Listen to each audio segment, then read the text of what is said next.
सभी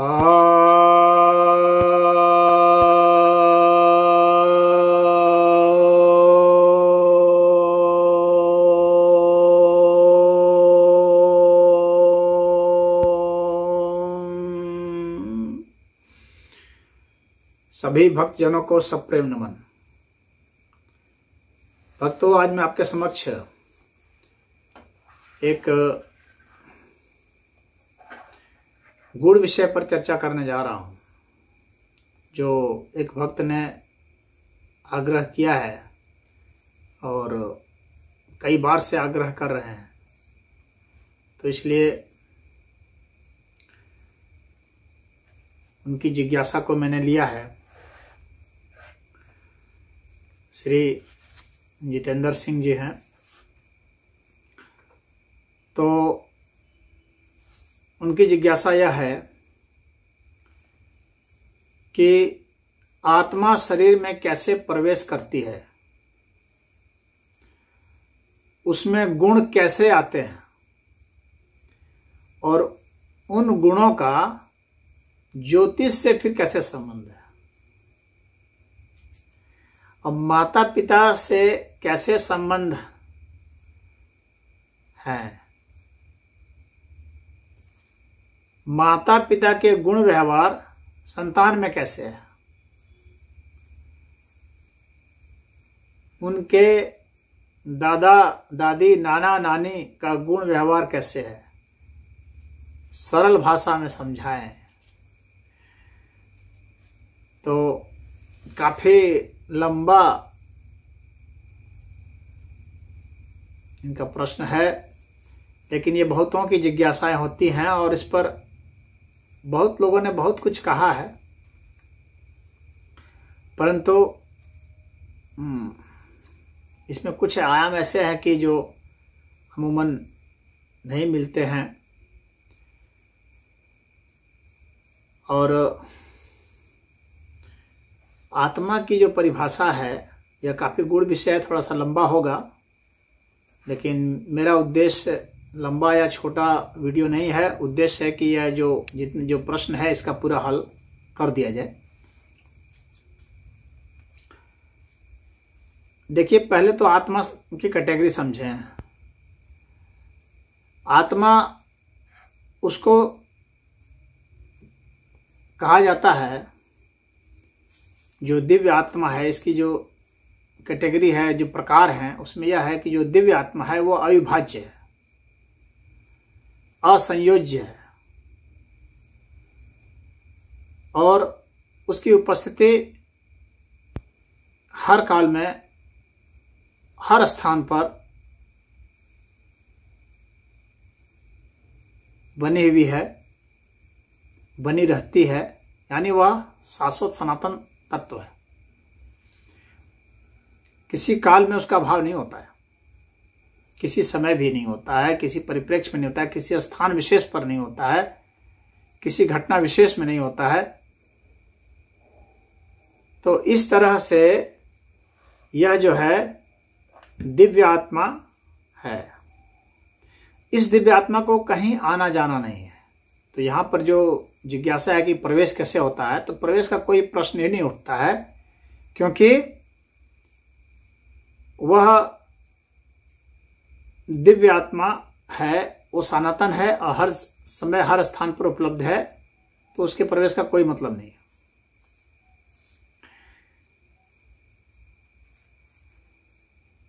अब इसके बाद यह है कि जिस आत्मा के विषय में कहा गया है कि एक शरीर को छोड़कर दूसरे शरीर को जाती है आत्मा, वह जो है सूक्ष्म आत्मा है। जब शरीर ग्रहण कर ले, फिजिकल बॉडी, जब यह इसके प्रभाव से, इस आत्मा के प्रभाव से जब भौतिक तत्वों का गठन हो जाता है, तो उसे जीवात्मा कहते हैं। और वे भौतिक तत्व जब और स्थूल हो जाते हैं, तब वे सूक्ष्म आत्मा कहलाते हैं। यानी जीवात्मा और सूक्ष्म आत्मा में भी अंतर है। बहुत लोग इसको एक ही समझते हैं, बहुत लोग तो आत्मा जीवात्मा को भी एक ही समझते हैं।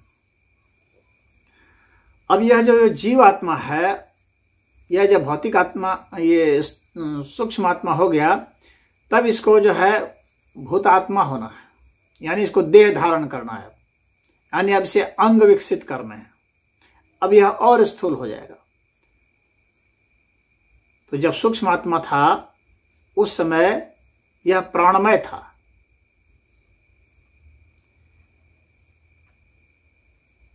जब यह दिव्य आत्मा था उस समय यह आनंदमय था।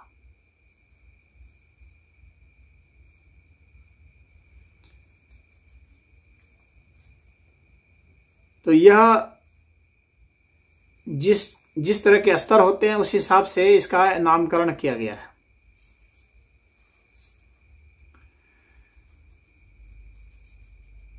अब यह भूतात्मा हो गया, यानी अन्नमय हो गया यह।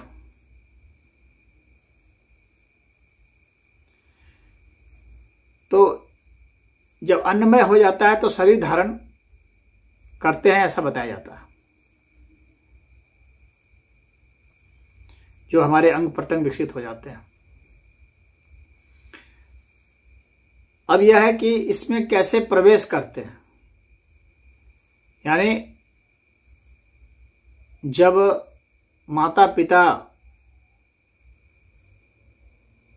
का संबंध हो रहा है तो अमूमन जो विज्ञान बतलाता है वो यह बताता है कि माता की तरफ से रज आया, पिता की तरफ से वीर आया, दोनों का मिलन हो गया तो युग बन गया, इससे विकसित हो गया। लेकिन ऐसा नहीं होता है कि इसी से विकसित नहीं हो जाता है। या तो एक तरह से आपका समझिए कि खेत हो गया, एक जमीन तैयार हो गई, लेकिन उसमें जो बीज है, उसके भीतर जो चेतना का प्रवाह है, वह तो आत्मा से ही होता है। उसके भीतर क्या अंकुरित होगा, क्या बीज लगेगा जो बढ़ेगा, वह निर्धारित होगा। तो यह तो फिजिकल कंटेंट है।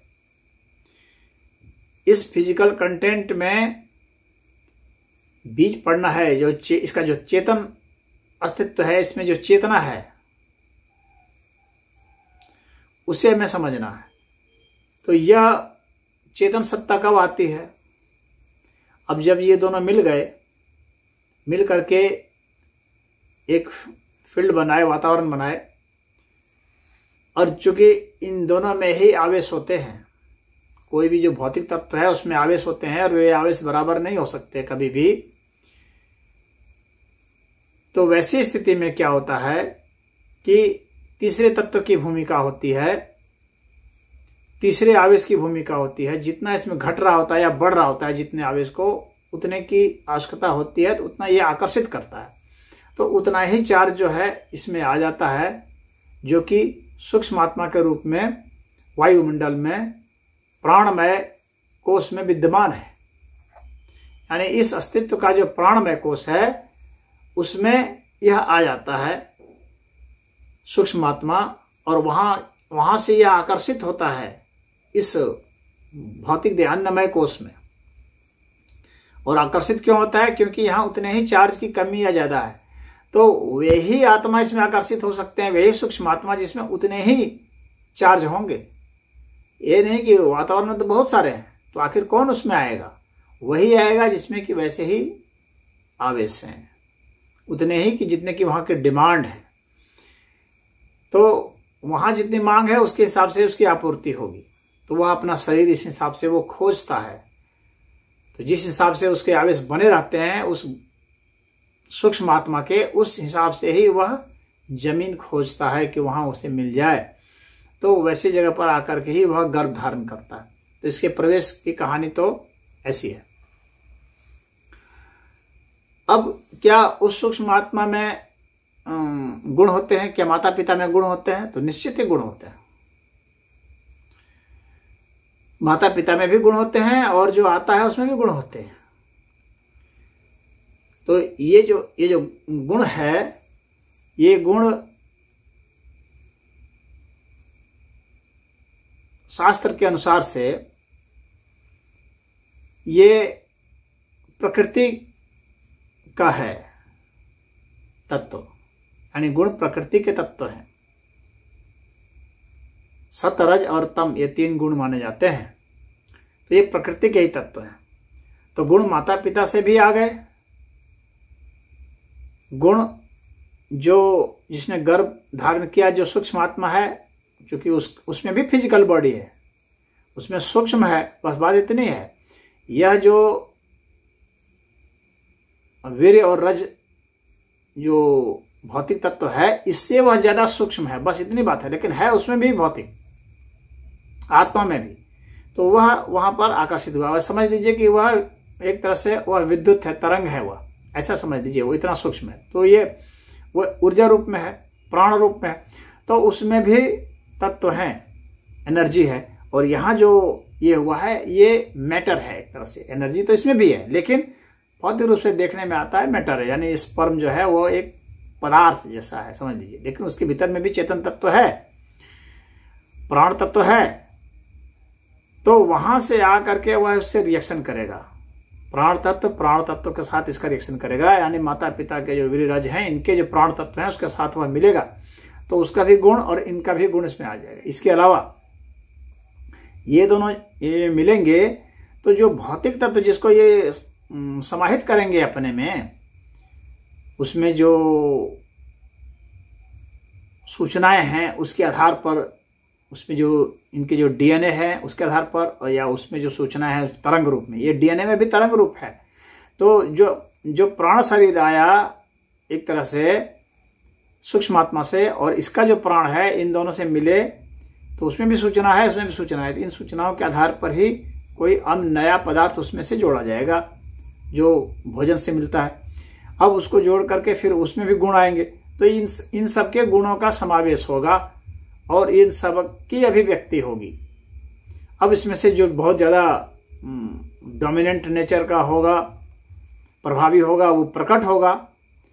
कोई किसी समय प्रकट होगा, कोई किसी समय प्रकट होगा। जब जिसका समय आएगा वो उस समय वह प्रकट होगा, जैसी सूचना होगी उसके हिसाब से प्रकट होगा, या जैसा उसको इंस्पिरेशन मिलेगा, या जिस तरह का रिएक्शन आगे आ जाएगा समय में, वैसा ही प्रकट हो जाएगा। जैसे कि सामान्य रूप से क्रोध मान लीजिए शांत है, लेकिन किसी ने गाली देना शुरू किया तो क्रोध प्रकट हो गया, यानी उसकी वह परिस्थिति आ गई तो वह प्रकट हो गया। उसी प्रकार के सारे गुण जो हैं अपने अपनी परिस्थिति में, अपने अपने समय में, अपनी अपनी आयु में वो प्रकट होते रहते हैं।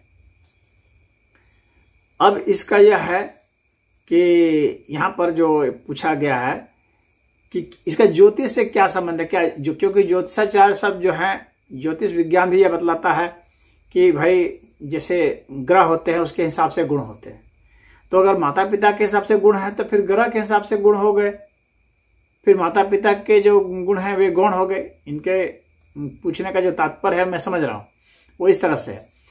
तो क्या ज्योतिष के हिसाब से गुण है, या माता पिता के हिसाब से, या जो सूक्ष्म आत्मा ने देह धारण किया उसके हिसाब से गुण है, ये यह जानना चाह रहे हैं, ऐसा मंतव्य है। तो मैं ये कहूंगा कि जो घटनाएं घट रही हैं, जो घटनाएं घट रही हैं उसका समय के हिसाब से, स्थान के हिसाब से, पिंडों के हिसाब से जो गणना की जाती है वह ज्योतिष है। तो जिस यहां जो ज्योतिष में जो बृहस्पति या शुक्र या शनि ये सब जो ग्रह बताए जाते हैं या नक्षत्र बताए जाते हैं, अश्विनी, कृत्तिका, मघा, रोहिणी आदि, तो इन सभी नक्षत्रों के अपने अपने गुण हैं। जैसे हर पिंड का गुण होता है वैसे इन नक्षत्रों के भी गुण गणना किया गया है ज्योतिषों के द्वारा। तो ज्योतिषियों ने जो गणना की है नक्षत्रों के, जो ग्रहों के या छाया ग्रहों के, तो उन गणना के आधार पर वे बतलाते हैं कि इसमें ये गुण होंगे। क्योंकि कोई भी जो घटना घटती है इस ब्रह्मांड में, तो वह इन्हीं पिंडों के माध्यम से, यानी इन्हीं पिंडों का प्रभाव से होता है। तो हम कहते हैं जैसे कि यहां मान लीजिए कि कोई मिट्टी है, तो मिट्टी का जो गुण है उसे हम पृथ्वी तत्व का गुण कहेंगे या पूरी पृथ्वी का गुण कह देंगे। लेकिन यह ज्योतिष भी जो गणना करता है वो कई आधार पर करता है, सिर्फ एक आधार पर नहीं। एक आधार तो वह है कि आप भौतिक पिंड जो आप देख रहे हैं, सूरज, चांद और नक्षत्र जो है ऐसे। दूसरा है उसका आध्यात्मिक पहलू भी है ज्योतिष का, इसको बहुत कम लोग जानते हैं। बहुत जो उच्च स्तर के जो विद्वान ज्योतिषाचार्य हैं वे जानते हैं। यानी उसका जो आध्यात्मिक स्वरूप है, जैसे कि चंद्रमा है, तो चंद्रमा किसको कहेंगे? तो जो हमारा मन है उसको चंद्रमा कहेंगे आध्यात्मिक रूप से। तो वहां ज्योतिष मन के हिसाब से उसकी गणना करता है। बृहस्पति किसको करेंगे? तो जो हमारे नेतृत्व क्षमता है, जो हमारे में धार्मिकता है, इस तरह के जो गुण हैं उसको बृहस्पति कहेंगे। तो वह आध्यात्मिक पहलू है, वह चेतनागत ज्योतिष है। तो अब इसमें हम यह देखते हैं कि उनके जो गुण हैं और जो माता पिता के ये जो गुण कहे जाते हैं, इन दोनों में क्लैश नहीं है, ये समन्वय है, बल्कि वह उसी का एक रिफ्लेक्शन है। वो ज्योतिष जो है वो एक बड़ा आयाम है और यहां पर एक व्यक्तिगत मामला है, ये व्यष्टि स्तर पर है और वो समष्टि स्तर पर है। तो एक व्यक्ति के भी ज्योतिषी गणना होती है, पूरे अस्तित्व के हिसाब से उसकी होती है। पूरे अस्तित्व का फोर्स कितना लग रहा है उस पर, उससे क्या प्रकट हो रहा है उसमें, उसकी गणना वो करते हैं। और यहाँ पर जो है वो सिर्फ व्यक्ति विशेष को देख करके वो आत्मिक स्तर पर गणना करते हैं। हम किसी के प्राण स्तर पर भी गणना करते हैं, अन्नमय स्तर पर गणना करते हैं, मनोमय स्तर पर गणना करते हैं, विज्ञानमय स्तर पर गणना कर सकते हैं, आनंदमय स्तर पर गणना कर सकते हैं। गणना तो हो जाएगी, हर स्तर पर गणना हो जाएगी और उसके अलग अलग स्वरूप भी आएंगे सामने में। तो ज्योतिष से इसका बस अलग संबंध नहीं है, बिल्कुल एक ही चीज को वो रिफ्लेक्ट करते हैं। आप उसका कैलकुलेशन किस आधार पर करते हैं? जैसे कि कोई विद्युत प्रवाह है तो हम उसमें विद्युत का भी देख सकते हैं और चुंबकीय धारा का भी देख सकते हैं और एक साथ दोनों का देख सकते हैं। तो इसी तरह से यहां पर है, हम उस व्यक्ति का देख सकते हैं या ज्योतिष के हिसाब से देख सकते हैं। आएगा एक ही परिणाम, एक ही आएगा, होगा एक ही चीज। अगर हम उसको पूरा का पूरा जान लें तो वह भी ज्योतिषी गणना से मेल खाएगा, और ज्योतिषी गणना से जान लेंगे तो हम जो पिंड का हम सोच रहे हैं किसी व्यक्ति का, तो उसमें भी वही गुण सामने आ जाएंगे। यानी दोनों के गुण में कोई क्लैश नहीं होगा, वो एक ही चीज को रिफ्लेक्ट करने के लिए, एक ही चीज को। जैसे कोई फार्मूला दे दिया गया है, कोई एक सवाल दे दिया गया, उसको हम 4-5 फार्मूले से हल कर सकते हैं, बस वैसा ही मामला है। अब इसके बाद है कि माता पिता के गुण व्यवहार संतान में कैसे हैं। तो ये तो साधारण सी बात है, सब लोग जानते हैं कि इसको 2 स्तर पर समझेंगे। एक तो जो भौतिक विज्ञान है जो कहता है कि भाई इसमें जो गुणसूत्र होते हैं, जिसमें डीएनए होते हैं, उसके आधार पर उसमें जो है गुण आते हैं। लेकिन और सूक्ष्म समझेंगे तो समझेंगे कि उस डीएनए में जो सूचनाएं हैं, जो चेतनागत उसकी अवस्था है, उसमें गुण निहित हैं, जो चित्त में हमारे होते हैं, जो कि बहुत सूक्ष्म है, प्राण से भी बहुत ज्यादा सूक्ष्म है। तो वहां से वो प्रकट होकर के मनोमय कोश होते हुए प्राणमय कोश में आता है और फिर वहां से अन्नमय कोश में आता है तो डीएनए में आता है, और फिर डीएनए से फिर जो है सारे अंग बनते हैं। तो गुण उस तरीके से आते हैं, माता से भी पिता से भी आते हैं, दोनों से आते हैं। और जो भी पदार्थ हैं इस धरती पर, हम फल खाते हैं, हम दूध पीते हैं, या हम कोई भी चीज खाते हैं, तो उनमें भी गुण हैं, उनके भी गुण हैं। इसीलिए हम जिस प्रकार का भोजन करते हैं उसके हिसाब से भी हमारे शरीर में परिवर्तन होते हैं, हमारे गुणों में, हमारे आचार में, विचार में, सोच में, समझ में परिवर्तन होते हैं। इसीलिए आहार का बहुत महत्व दिया गया है। आहार के हिसाब से हमारा शरीर व्यवहार करता है, हमारे शरीर में रोग हो सकता है, या हमारी सोच भी वैसे बदल सकती है आहार के हिसाब से, क्योंकि उसमें भी गुण है। वे आएंगे तो हमारे शरीर में वैसे गुण लाएंगे। और अगर उलट करके भी कहें तो वह भी सही है कि हमारे में जिस तरह के गुण हैं उसी हिसाब से हम जो है आहार लेते हैं। और हमारे में गुण कोई फिक्स नहीं होता है, यह नहीं है कि अभी है तो हो सकता है हमारे में गुण बदल जाएंगे, क्योंकि हमारे में सत्व रज तम ये तीनों गुण होते हैं और इनके मिक्सर होते हैं, तो इसके अनुपात बदलते रहते हैं। तो अनुपात बदलते रहते हैं तो परिस्थितियां बदलती हैं बाहर, तो उसके हिसाब से ये भी बदल सकते हैं। तो इस तरह से गुण बदलते रहते हैं और गुण बदलेंगे हमारे भीतर भी, और जो पदार्थ हम सेवन कर रहे हैं उसके भीतर भी परिस्थिति जो आएगी उसके हिसाब से भी। इसके अलावा सामने में जो व्यक्ति है या कोई पशु है, प्राणी है, उसके साथ हम जैसा व्यवहार करते हैं, उसके साथ जैसा हमारा रिएक्शन होता है, उसके हिसाब से भी हमारे में गुण सृजन होगा। जो हम खाते हैं, जो हमारे में इनबिल्ट जो सूचना है, सिर्फ उतना ही काफी नहीं है। सामने में जो प्राणी है उसके हिसाब से भी हमारे में गुण व्यवहार उत्पन्न होते हैं, बदलते हैं। जो दबे होते हैं वे उभरते हैं, जो उभरते हैं वे दबते हैं या बदलते हैं, रूपांतरित होते हैं। ये सब घटनाएं होती है। बहुत जटिल मामला है। और जो उनके दादा नाना नानी के गुण व्यवहार कैसे हैं, तो वैसे भी ये भी वही सेम प्रश्न है। जैसे माता पिता है, उसे दादा दादी है, नाना नानी है, उनके माध्यम से वो माता पिता में आता है, उसके हिसाब से इसमें बच्चे में आता है। तो यह तो जीन से ऐसे आ गया। अब लेकिन मैं एक चीज और बताना चाहता हूं कि सिर्फ यह जीन से ही नहीं आता है। हमारे में जो गुण होते हैं, हम जिनके साथ रहते हैं, समाज में रहते हैं, जो व्यवहार करते हैं, उससे आता है। लेकिन हमारे को जो पसंद या नापसंद करते हैं,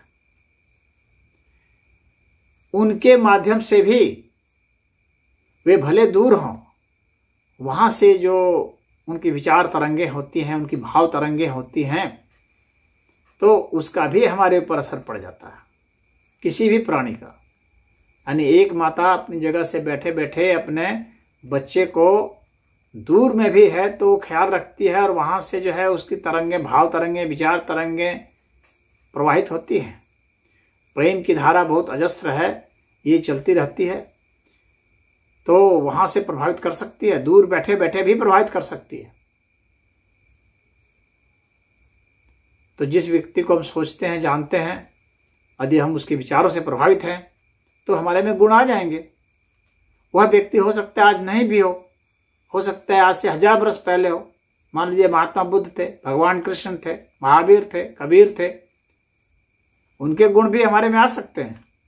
उनके विचार, उनका चरित्र, उनका व्यवहार जैसा था, अगर हम लगातार चिंतन करते हैं, सोचते हैं, उनकी बातों को ग्रहण करते हैं, तो हमारा व्यवहार, चरित्र, आचार, विचार, सोच समझ वैसा हो जाएगा, वो गुण आ जाएगा।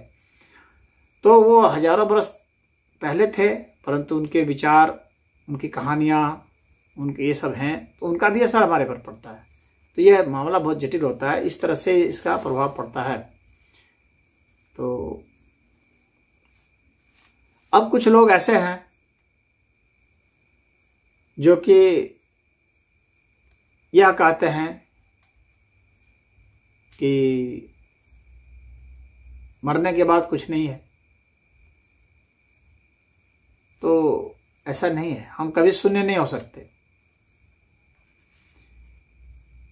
और हमारा जो आत्म तत्व है यह रहता है।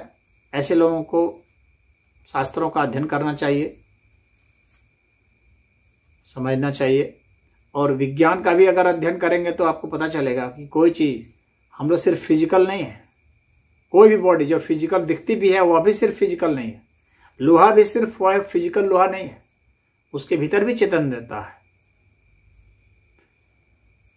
और उसका भी प्रभाव है। तो हम लोग जब मरते हैं तो हम लोग हर स्तर पर नहीं मर जाते हैं। अगर हम लोग का फिजिकल बॉडी मान लीजिए कि इधर उधर मिल गया तो हमारा दूसरा बॉडी बचा हुआ है। हमारे शरीर की कई परतें हैं, कई तह है, वे सब शरीर है, तभी तो सूक्ष्म शरीर जो है बड़े शरीर को जन्म दे देता है, बड़ा और बड़े को दे देता है। तो इस तरह से हम सिमट करके उसमें सूक्ष्म में चले जाते हैं। ये जो बड़ा वाला ऊपर का जो खोल है, जो भौतिक तत्व था, वो डिसइंटीग्रेट कर गया, वो बिखर गया, वो मिल गया, पृथ्वी में मिल गया, हवा हवा में मिल गया, पानी पानी में मिल गया। तो यह होता है, परंतु इसका मतलब यह नहीं है कि हम सिर्फ हवा थे या पानी थे या ये थे, वही इतना ही थे, ऐसा नहीं है। हम जो सूक्ष्म में थे वो सूक्ष्म शरीर में चला गया, मनोमय शरीर में चला गया, प्राणमय शरीर में चला गया। हमारा प्राण निकल गया, नहीं प्राण तो था, वो चला गया, वो नहीं मरा।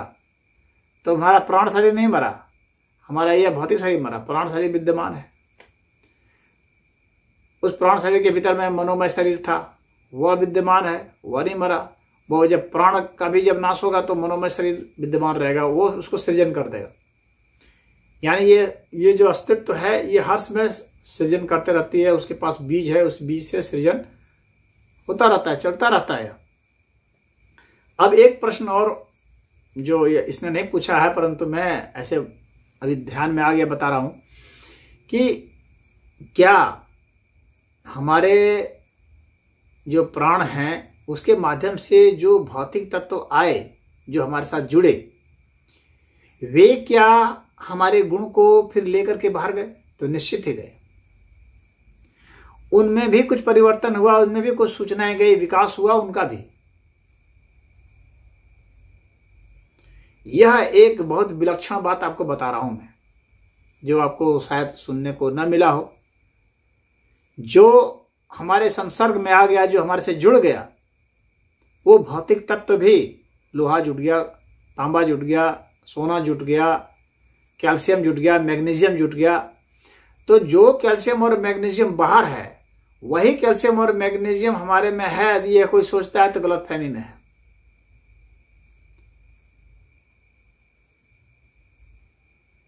ऐसे देखने में ऐसे लगेगा, लेकिन वैसे नहीं है। हमारे शरीर ने जिसको ग्रहण कर लिया, जिसको अपने में शामिल कर लिया, जिसको अपना एक अंग बना लिया, हमारे इस प्राण शरीर ने जो इस भौतिक शरीर की रचना कर दी, तो इस भौतिक शरीर में जो पानी आ गया, ये वही पानी नहीं है जो वह पानी है। उसमें जरूर कुछ ना कुछ परिवर्तन हो गया, उसका भी कुछ विकास हुआ। हमारे जो प्राण शरीर थे उसका कुछ अंश उसमें गया, हमारा जो मनोमय शरीर था उसका कुछ अंश गया, हमारी कुछ सूचना उसमें गई। वो ठोस जड़ का जड़ नहीं है। यानी जो हम पेशाब करते हैं या पखाना करते हैं, मलमूत्र जो त्यागते हैं, या जो पसीना निकलता है, या जो हम थूकते हैं, वो वही नहीं होता है। उसमें जैविकता होती है। हमारे आंख से जो आंसू गिरते हैं, या जो कीचड़ गिरता है, या कान से जो कीचड़ गिरता है, या हमारा जो पीप बहता है, इन सब में हमारी जैविकता है, इन सब में हमारा प्रतिनिधित्व है। अगर हमारे शरीर से एक कैल्शियम निकाला जाता है और एक चूने का कैल्शियम लाया जाएगा, दोनों का कैल्शियम एक नहीं होगा, उनमें गुणवत्ता में अंतर होगा।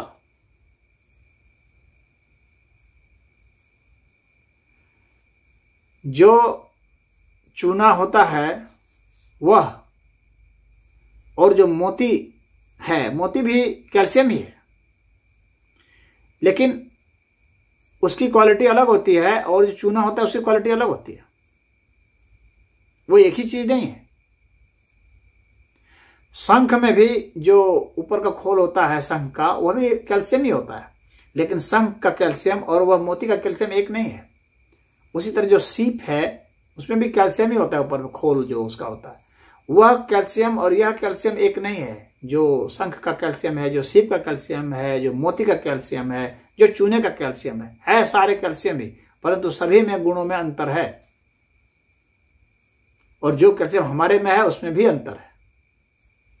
हर प्राणी का जो कैल्शियम होगा, जो उसकी हड्डी है, उसमें अंतर आएगा, निश्चित आएगा। और वह जो है वो साधारण ऑर्डिनरी कैल्शियम नहीं है, उसमें परिवर्तन है, गुणात्मक परिवर्तन होता है, लेकिन वह बहुत सूक्ष्म होता है। और उसके अंतरों को समझना, उसके लिए बहुत बड़े शोध की जरूरत है। वैज्ञानिकों को इसमें शोध करना चाहिए कि आखिर उसमें क्या अंतर है। जो हमारे शरीर ने जिसको ग्रहण कर लिया, जिसके शरीर जो हमारे शरीर के संपर्क में आ गया, उसमें हमारे प्राण जो शरीर है उसकी जो तरंगें हैं, उसका जो इफेक्ट है वो उसमें गया, उसकी गुणवत्ता में परिवर्तन कर गया। और ऐसा परिवर्तन कर गया कि अब उन चीजों का संपर्क जिससे होगा तो उसमें वो निश्चित ट्रांसफर होगा। तो उसमें सूचनाएं गई हमारी, वो यूं ऐसे नहीं गया। तो यही यहाँ पर मैं बताना चाहता हूं। उम्मीद है कि आपको समझ में आ गया होगा। और कोई जिज्ञासा होगी तो आप लोग सब पूछ सकते हैं। ओम।